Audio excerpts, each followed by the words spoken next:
America എന്ന രാജ്യം വലിയൊരു സാമ്പത്തിക പ്രതിസന്ധിയും ഓഹരി വിപണിയുടെ ഇടിവും സാക്ഷ്യം വഹിച്ച ഒരു വർഷമായിരുന്നു അത്.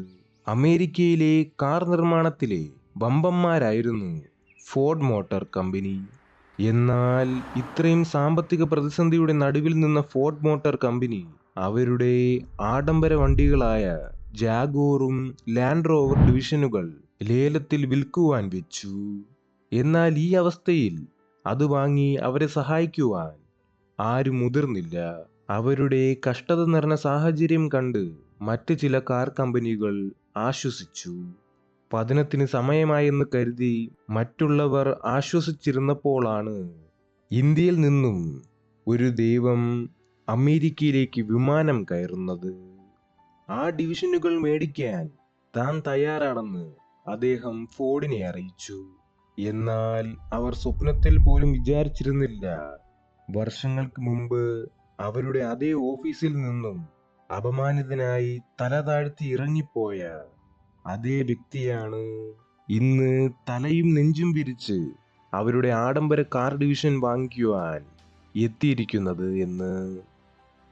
ലക്ഷം കോടി ആസ്തി അദ്ദേഹത്തിന് ഉണ്ടായിട്ടും ലോകത്തിലെ ധനികന്മാരുടെ പട്ടികയിൽ അദ്ദേഹം ഇടം പിടിച്ചില്ല.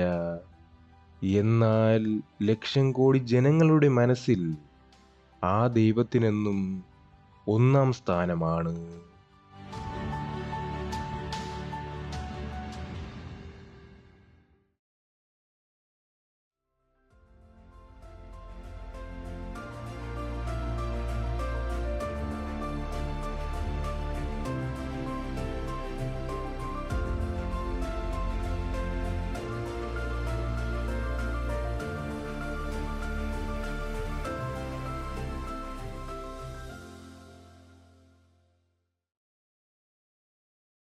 1868 21,000 രൂപയുടെ മുതൽ മുടക്കിലായിരുന്നു ജംഷഡ്ജി ടാറ്റ ഗ്രൂപ്പ് സ്ഥാപിക്കുന്നത്. നല്ലൊരു മനുഷ്യസ്നേഹിയും തൻ്റെ തൊഴിലാളികളോട് വളരെ സൗമ്യമായ പെരുമാറ്റമുള്ള നല്ലൊരു മനുഷ്യനായിരുന്നു അദ്ദേഹം. തൻ്റെ കഴിവും ബുദ്ധിസാമർഥ്യവും കൊണ്ട് അദ്ദേഹം ആ കമ്പനി വളർത്തിയെടുത്തു. അങ്ങനെ ഒരുപാട് നേട്ടങ്ങൾ കൊയ്തതിന് ശേഷം 1904 അദ്ദേഹം ഈ ലോകത്തിൽ നിന്നും വിടവാങ്ങുകയാണ്. എന്നാൽ ജനങ്ങളുടെ ഉള്ളിൽ അദ്ദേഹം എന്നും ദൈവതുല്യമായിരുന്നു. ജാർഖണ്ഡിലെ ഇന്ന് ജംഷഡ്പൂർ എന്നറിയപ്പെടുന്ന സ്ഥലത്തിൻ്റെ പിന്നിൽ ഒരു കഥയുണ്ട്. വർഷങ്ങൾക്ക് മുമ്പ് സാക്ചി എന്നായിരുന്നു ജംഷഡ്പൂർ അറിയപ്പെട്ടിരുന്നത്.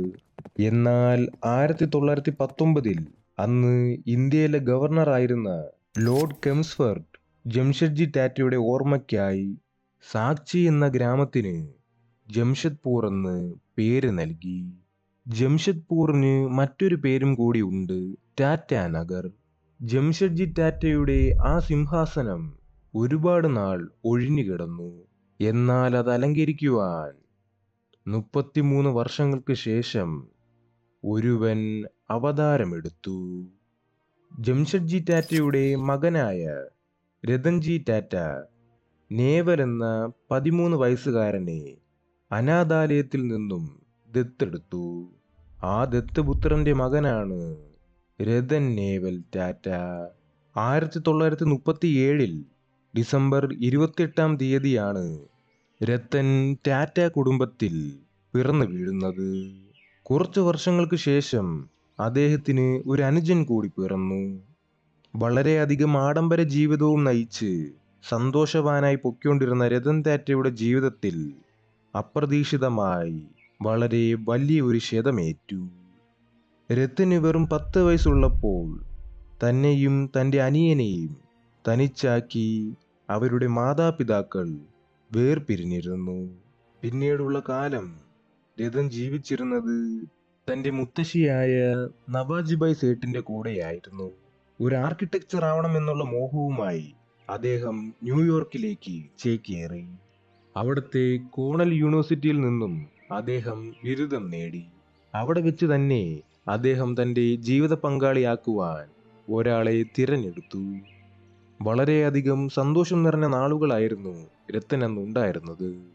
അങ്ങനെ ഒരു നാൾ ഇന്ത്യയിൽ നിന്നും രത്തൻ ടാറ്റയ്ക്ക് ഒരു ഫോൺ കോൾ വന്നു. തൻ്റെ മുത്തശ്ശിക്ക് വയ്യാതെ കിടപ്പിലാണെന്നുള്ള സന്ദേശം കേട്ട രത്തൻ കാമുകിയോട് യാത്ര ചോദിച്ച് ഇന്ത്യയിലേക്ക് മടങ്ങിയെത്തി. ഇന്ത്യയിലെത്തിയ അദ്ദേഹം ഇനിയുള്ള കാലം മുത്തശ്ശിയോടൊപ്പവും ടാറ്റയുടെ ബിസിനസ്സുകൾ നോക്കി നടത്താമെന്ന് തീരുമാനിച്ചു. ഈ വിവരം അദ്ദേഹം അദ്ദേഹത്തിൻ്റെ കാമുകിയെ അറിയിച്ചു. എന്നാൽ ഇന്ത്യയിലേക്ക് സ്ഥിരതാമസമാക്കുവാൻ അവരുടെ മാതാപിതാക്കൾക്ക് എതിർപ്പുണ്ടായിരുന്നു. വിവാഹം കഴിക്കണമെങ്കിൽ മകളെയും കൊണ്ട് ന്യൂയോർക്കിലെ ലോസ് ഏഞ്ചലസിൽ തന്നെ സെറ്റിലാവണമെന്ന് രത്തനെ അവർ അറിയിച്ചു. എന്നാൽ അത് രത്തൻ ടാറ്റയ്ക്ക് സമ്മതിക്കുവാൻ കഴിയുന്ന ഒരു കാര്യമായിരുന്നില്ല. അങ്ങനെ ആ കാരണത്താൽ രത്തൻ ജീവന തുല്യം സ്നേഹിച്ചിരുന്ന തൻ്റെ പ്രാണസഖിയുമായി പിരിയേണ്ടി വന്നു. രത്തൻ്റെ സന്തോഷം നിറഞ്ഞ നാളുകൾക്ക് വീണ്ടും ക്ഷതമേറ്റു. അങ്ങനെ അതേ വർഷം തന്നെ രത്തൻ ടാറ്റ കമ്പനിയിൽ പ്രവേശിച്ചു. അന്ന് ടാറ്റ കമ്പനിയുടെ ചെയർമാൻ സ്ഥാനത്തുണ്ടായിരുന്നത് JRD ടാറ്റയായിരുന്നു. JRD ടാറ്റയുടെ അനന്തരവനാണ് രത്തൻ ടാറ്റ. അങ്ങനെ രത്തൻ ടാറ്റ ഓരോ പടികളായി ചവിട്ടിക്കയറുവാൻ തുടങ്ങി. അങ്ങനെ 71-ൽ നെൽക്കോയിൽ, അതായത് നാഷണൽ റേഡിയോ ആൻഡ് ഇലക്ട്രോണിക്സിൽ ഡയറക്ടർ ഇൻചാർജായി അദ്ദേഹം സ്ഥാനമേറ്റു. 74-ൽ ടാറ്റ സൺസിലെ ബോർഡ് ഓഫ് ഡയറക്ടറായി അദ്ദേഹം മാറി. അങ്ങനെ 91-ൽ ആ ഞെട്ടിക്കുന്ന വാർത്ത പുറത്തു വന്നു. 53 വർഷത്തെ ഭരണത്തിനു ശേഷം JRD ടാറ്റ തൻ്റെ ചെയർമാൻ സ്ഥാനം ഒഴിയുകയാണെന്ന്. പകരമാര് എന്നുള്ള വലിയ ചോദ്യമായിരുന്നു എല്ലാവരുടെയും മനസ്സിൽ. ടാറ്റ കുടുംബത്തിലെ അംഗങ്ങളും ടാറ്റയിൽ ജോലി ചെയ്യുന്ന സീനിയർ ഉദ്യോഗസ്ഥരും ആ സ്ഥാനത്തിന് വേണ്ടി കഴുകന്മാരെ പോലെ കാത്തിരുന്നു. എന്നാൽ JRD ടാറ്റയ്ക്ക് മറ്റു ചില പദ്ധതികളായിരുന്നു ഉണ്ടായിരുന്നത്. തൻ്റെ പിൻഗാമിയായി അദ്ദേഹം തിരഞ്ഞെടുത്ത വ്യക്തി രത്തൻ നേവൽ ടാറ്റയായിരുന്നു.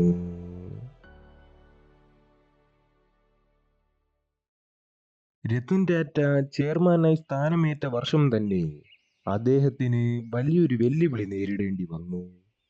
ആ വർഷം ഇന്ത്യൻ സർക്കാർ ഒരു പുതിയ നയം കൊണ്ടുവരികയാണ്. ഉദാരവൽക്കരണ നയമായിരുന്നു അത്. ആ നയം എന്തെന്നാൽ, അതുവരെ ഇന്ത്യയിൽ ഇന്ത്യക്കാർക്ക് മാത്രമേ ബിസിനസ് ചെയ്യുവാൻ കഴിഞ്ഞിരുന്നുള്ളൂ. എന്നാൽ ഉദാരവൽക്കരണ നയം വന്നതോടെ വിദേശ രാജ്യത്തെ നിക്ഷേപകർക്കും ബിസിനസ്സുകാർക്കും ഇന്ത്യയിലേക്ക് പ്രവേശനം ലഭിച്ചു. അങ്ങനെ ഇന്ത്യൻ സ്ഥാപനങ്ങൾക്ക് വലിയൊരു വെല്ലുവിളിയായി ആ നയം മാറി. ആദ്യമൊന്നും രത്തൻ ടാറ്റ അത് കാര്യമാക്കി എടുത്തിരുന്നില്ല. എന്നാൽ ഓരോ സമയം കഴിയുന്തോറും ടാറ്റയുടെ കണ്ണിൽ അത് പെടുവാൻ തുടങ്ങി. തൻ്റെ ബിസിനസ് സാമ്രാജ്യങ്ങളുടെ ഇടിവ് അദ്ദേഹം കണ്ടു തുടങ്ങി. വിദേശ കമ്പനികൾ തന്നെയാണ് ഇതിന് കാരണമെന്ന് രത്തന് ബോധ്യമായി. അങ്ങനെ രത്തൻ ഒരു കാര്യം തീരുമാനിച്ചു. മറ്റ് വിദേശ കമ്പനികളെ താഴേക്കിറക്കുവാൻ എനിക്ക് സാധിക്കില്ല. എന്നാൽ എനിക്ക് സാധിക്കുന്ന ഒന്നുണ്ട്, എൻ്റെ കമ്പനിയെ അവരുടെ കമ്പനിയേക്കാൾ മുകളിലേക്ക് എത്തിക്കുവാൻ. അങ്ങനെ ടാറ്റ ഒരുപാട് വിദേശ കമ്പനികളുമായി നല്ലൊരു സൗഹൃദം സ്ഥാപിക്കുകയും 100ഓളം വിദേശ കമ്പനികൾ സ്വന്തമാക്കുകയും ചെയ്തു. അങ്ങനെ ഒരുപാട് പുതിയ ബിസിനസ് തന്ത്രങ്ങൾ അദ്ദേഹത്തിന് പഠിക്കുവാൻ സാധിച്ചു. അതോടെ ഇടിഞ്ഞുപോയ തന്റെ സാമ്രാജ്യം ഉയർത്തിയെടുക്കുവാനും അദ്ദേഹത്തിന് സാധിച്ചു.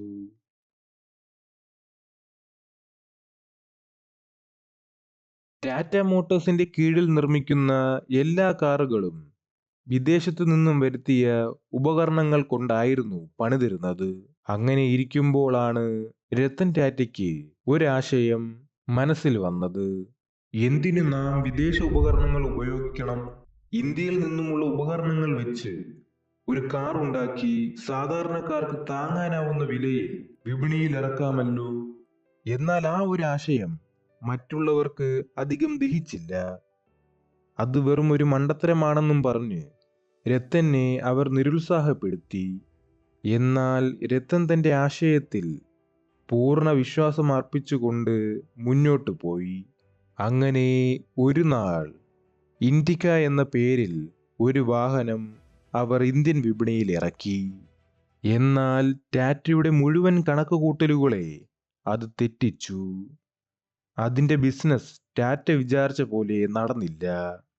ഒരുപാട് പണം അതിനു വേണ്ടി നിക്ഷേപിച്ചതുകൊണ്ട് ടാറ്റയുടെ കാർ ഡിവിഷൻ വിൽക്കുക അല്ലാതെ മറ്റൊരു വഴിയും ഉണ്ടായിരുന്നില്ല.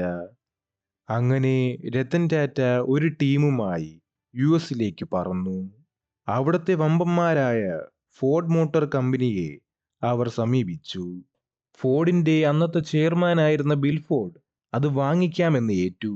എന്നാൽ രത്തൻ ടാറ്റ അവിടെ നിന്നും ഇറങ്ങാൻ നേരത്ത് ബിൽ ഫോർഡ് ഇപ്രകാരം പറഞ്ഞു: നിങ്ങൾ നിങ്ങളുടെ കാറിൽ ഉപയോഗിച്ചിരിക്കുന്ന ടെക്നോളജിയും ഉപകരണങ്ങളും 10-20 വർഷമെങ്കിലും പഴക്കമുള്ളവയാണ്. ഇതിനെയൊക്കെ പറ്റി അറിവുണ്ടെങ്കിൽ മാത്രമേ ഈ പണിക്ക് ഇറങ്ങാവൂ. താങ്കളെപ്പോലുള്ളവർക്ക് പറ്റിയ പണിയല്ല ഇത്. പിന്നെ JRD ടാറ്റയോടുള്ള ബഹുമാനം കൊണ്ട് മാത്രമാണ് ഞങ്ങൾ ഇത് വാങ്ങിക്കാമെന്ന് ഏറ്റത്.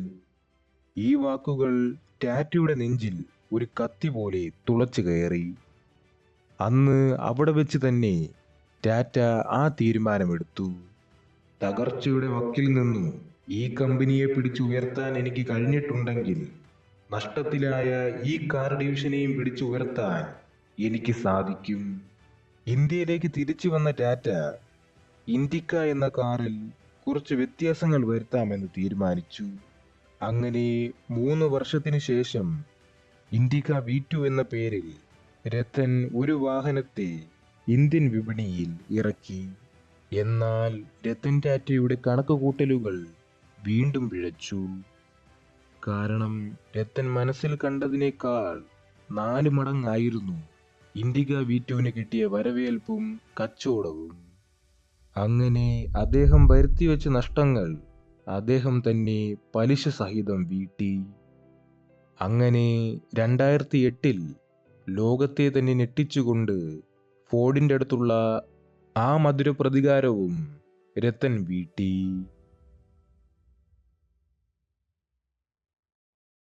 രത്തൻ ടാറ്റ തന്റെ കാറിൽ സഞ്ചരിക്കുകയായിരുന്നു. പെട്ടെന്നാണ് അദ്ദേഹത്തിന്റെ കണ്ണിൽ ആ കാഴ്ച പതിഞ്ഞത്. ഒരു കുടുംബത്തിലെ 5 പേരും ഒരു ഇരുചക്ര വാഹനത്തിൽ യാത്ര ചെയ്യുന്നു. ഒരാളെ കൂടി കയറ്റാമായിരുന്നില്ലേ എന്നുള്ളൊരു ക്ലീശേ ചോദ്യമായിരുന്നില്ല രത്തന്റെ മനസ്സിൽ അന്ന് വന്നിരുന്നത്. ഇങ്ങനെ യാത്ര ചെയ്താൽ ഉണ്ടാവാൻ പോകുന്ന അപകടങ്ങളെക്കുറിച്ചായിരുന്നു രത്തന്റെ ചിന്ത. അങ്ങനെ രത്തന്റെ മനസ്സിൽ ആ ആശയം ഉദിച്ചു. ഒരു സാധാരണ കുടുംബത്തിലെ 5 പേർക്കും സഞ്ചരിക്കുവാനും അവർക്ക് താങ്ങാനാവുന്ന വിലയിലും ഒരു വാഹനം പുറത്തിറക്കണം. ലോകത്തിലെ ഏറ്റവും വില കുറഞ്ഞ കാറായിരിക്കണം അത്. അങ്ങനെ 2008-ൽ അത് സംഭവിച്ചു. ടാറ്റ നാനോയെ ഇന്ത്യക്കാരുടെ മുമ്പിൽ രത്തൻ എത്തിച്ചു. എന്നാൽ ചരിത്രം വീണ്ടും ആവർത്തിക്കുകയായിരുന്നു. അവർ വിചാരിച്ചിരുന്നത് പോലത്തെ ഒരു കച്ചവടം അതിനുണ്ടായില്ല. ടാറ്റ നാനോ ഒരു പരാജയമായി മാറുകയായിരുന്നു. എന്നാലും ലോകത്തിലെ ഏറ്റവും വില കുറഞ്ഞ കാർ എന്ന് അവർ വിശേഷിപ്പിച്ചതുകൊണ്ട് ഇന്ത്യയിലൊട്ടാകെ ടാറ്റ നാനോ അറിയപ്പെട്ടിരുന്നു. ടാറ്റ നാനോ ഒരു പരാജയമായിരുന്നെങ്കിലും അത് കാരണം മറ്റ് കാർ കമ്പനികളും വില കുറഞ്ഞ കാറുകൾ വിപണിയിൽ ഇറക്കുവാൻ തുടങ്ങി. അങ്ങനെ സാധാരണ ജനങ്ങൾക്ക് അത് വലിയൊരു ഉപകാരമായി മാറി. അങ്ങനെ ഒരു നാൾ ദൈവം ടാറ്റ ഗ്രൂപ്പിൽ നിന്നും പടിയിറങ്ങി. അന്ന് പടിയിറങ്ങുമ്പോൾ രത്തൻ ടാറ്റ ഗ്രൂപ്പിന് വേണ്ടി നേടിക്കൊടുത്തിരുന്നത് $100 ബില്യൺ ആയിരുന്നു. അതായത് 5 ലക്ഷം കോടി രൂപ.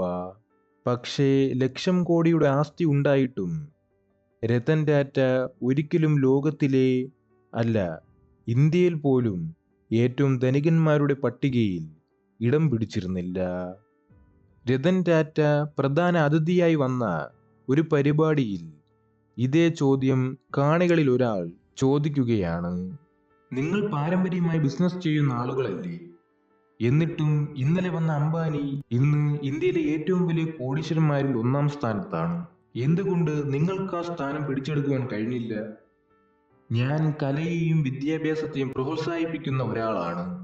ടാറ്റ ഗ്രൂപ്പിന് കിട്ടുന്ന ലാഭത്തിന്റെ 66% പോകുന്നത് കല, ആരോഗ്യം, വിദ്യാഭ്യാസം, ഉപജീവന മാർഗം, സംസ്കാരം എന്നിവയെ പിന്തുണയ്ക്കുന്ന ചാരിറ്റി ട്രസ്റ്റുകളുടെ ഭാഗത്തേക്കാണ്. എന്തിനാ ലക്ഷം കോടി രൂപയുടെ ആസ്തിയും ഏറ്റവും ധനികന്മാരുടെ പട്ടികയിലെ സ്ഥാനവും? ലക്ഷം കോടി രൂപ കൊണ്ട് ഇന്ത്യയിലെ ധനികന്മാരുടെ പട്ടികയിൽ അംബാനിക്കായിരിക്കാം ഒന്നാം സ്ഥാനം. എന്നാൽ ലക്ഷം കോടി ജനങ്ങളുടെ മനസ്സിൽ രത്തൻ ടാറ്റ എന്ന ദൈവത്തിനാണ് എന്നും ഒന്നാം സ്ഥാനം.